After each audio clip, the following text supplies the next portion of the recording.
Hello, good morning, dear children. How you all are? I hope you all are fine. Children, today I am going to start lesson number 13 उपहार। उपहार का अर्थ होता है हम किसी को जो गिफ्ट देते हैं उसे उपहार कहा जाता है।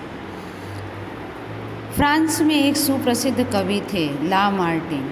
ला मार्टिन जितने बड़े कवि थे उतने ही बड़े समाज सेवी भी और मानव पात्र के अनन्य प्रेमी थे। समाज सेवी मतलब समाज में हर एक व्यक्ति की सेवा करना, मानव मात्र मतलब प्रत्येक व्यक्ति, और अनन्य मतलब जिस उनके समान दूसरा कोई नहीं, जो दूसरों से अलग थे। कवि ला मार्टिन पेरिस में रहते थे। पेरिस विश्व का सबसे सुंदर शहर है। सर्दियों के दिन थे। कवि ठंड में कांपते सिकुड़ते और अपने ऑफिस जाया करते थे।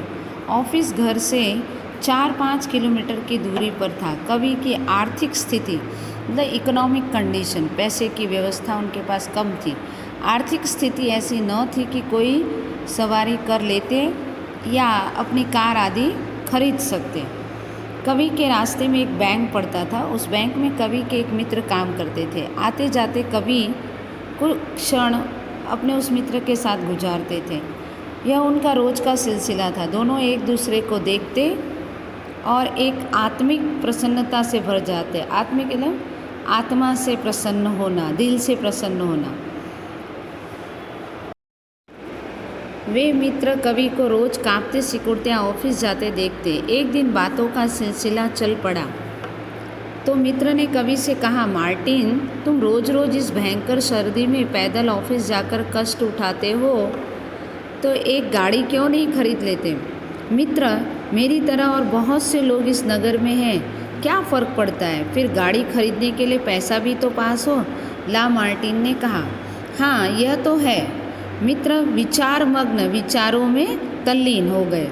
कुछ सोचकर उन्होंने कहा, अच्छा मार्टिन, एक काम करते हैं, मेरे पास कुछ पैसे हैं पत्नी को उसके जन्मदिन पर कुछ उपहार देने के लिए। तुम उन पैसों से अपने लिए गाड़ी की व्यवस्था कर लो।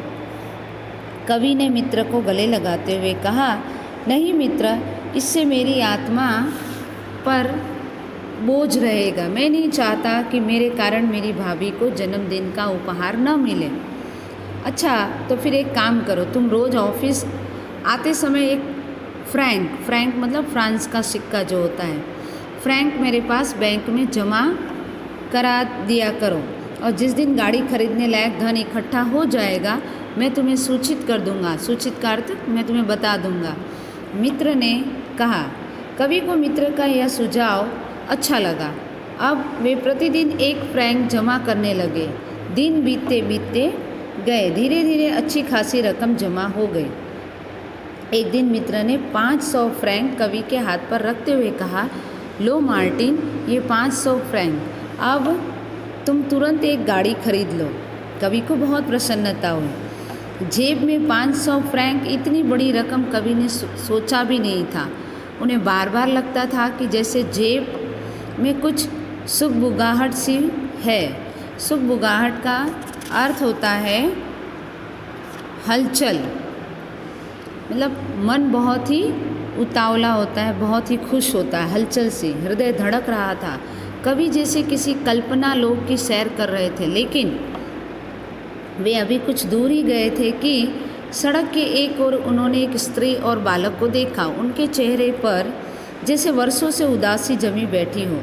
दोनों आंखें आंसुओं में डूबी हुई थी। माँ बार बार बालक के आंसू पोंछ रही थी, पर उसके आंसू कौन पोंछे? बालक चकित सा चारों ओर देख रहा था, लेकिन स्त्री की आंखों में जैसे नितांत सूनापन था, मतलब नितांत निरंतर सूनापन रहना। कवि ने दोनों को देखा। उनका हृदय उनकी इस दशा से द्रवीभूत हुआ जा रहा था। द्रवीभूत में दया से परिपूर्ण। कवि ने आगे बढ़कर पूछा, तुम कौन हो? सड़क पर इस प्रकार क्यों खड़े हो? तुम्हारी आंखों में आंसू क्यों हैं? स्त्री ने एक बार ऊपर से नीचे की ओर कवि को देखा। उसकी आंखों में आंसू उमड़ रहे थे। वह कुछ कह न पाई, लेकिन बालक ने अपनी करुण कहानी सुनाते हुए, करुण मतलब दया भरी, कहानी सुनाते हुए कहा, मेरे पिता यहाँ से दूर एक नगर के अस्पताल में बीमार पड़े हैं, उनके बचने की कोई आशा नहीं है। 4 दिन पहले हमें तार मिला था। तार मतलब इन पुराने ज़माने में जो लेटर लिख के दिया जाता था उसे तार मिला था, लेकिन उस नगर तक जाने के लिए हमारे पास पैसे नहीं है। इन 4 दिनों में हम धन और जुटाने की पूरी कोशिश की, लेकिन कुछ भी नहीं हो सका। हम कई दिनों से भूखे प्यासे इसी प्रकार सड़क पर पड़े हैं। लगता है मेरे पिता यूं ही तड़पते तड़पते दम तोड़ देंगे और हम अपने अंतिम दर्शन भी नहीं कर पाएंगे। इतना कहकर बालक फूट फूट कर रोने लगा, जोर जोर से रोने लगा। कवि ने बालक को सांत्वना दी और पूछा, तुम्हें कितने पैसों की आवश्यकता है?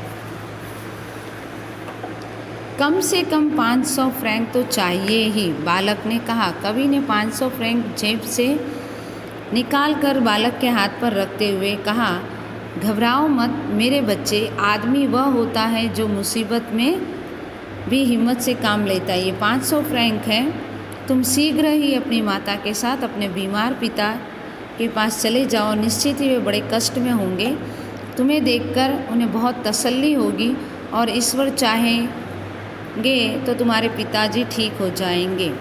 बच्चों, ला मार्टिन, कवि ने 500 फ्रैंक कैसे कैसे जमा किए थे, फिर भी लेकिन उन्होंने अपने उस जमा पूंजी को उस गरीब बच्चे को बिना हिचकिचाते हुए दे दिया। इतना कहते कहते कवि के चेहरे पर एक दिव्य चमक आ गई। बालक ने आगे बढ़कर उस महापुरुष के चरण चूम लिए और वह माँ के साथ चल पड़ा। अपनी लंबी यात्रा पर कवि भाव विभोर होकर देर तक माँ बेटे को जाते हुए देखते रह रहकर उनका हृदय बालक के पिता के हित की कल्पना कर रहा था। दूसरे दिन मित्र बड़ी उत्सुकता से कवि के आने की प्रतीक्षा करने लगे, लेकिन यह क्या, कवि तो आज भी रोजाना की तरह पैदल ही चले आ रहे हैं, कांपते सिकुड़ते हुए। मित्र ने उत्सुकता से पूछा, क्यों मार्टिन, गाड़ी का क्या हुआ? कुछ नहीं भाई, गाड़ी खरीदी ही नहीं। दरअसल गाड़ी खरीदकर मैं मुसीबत में पड़ जाता।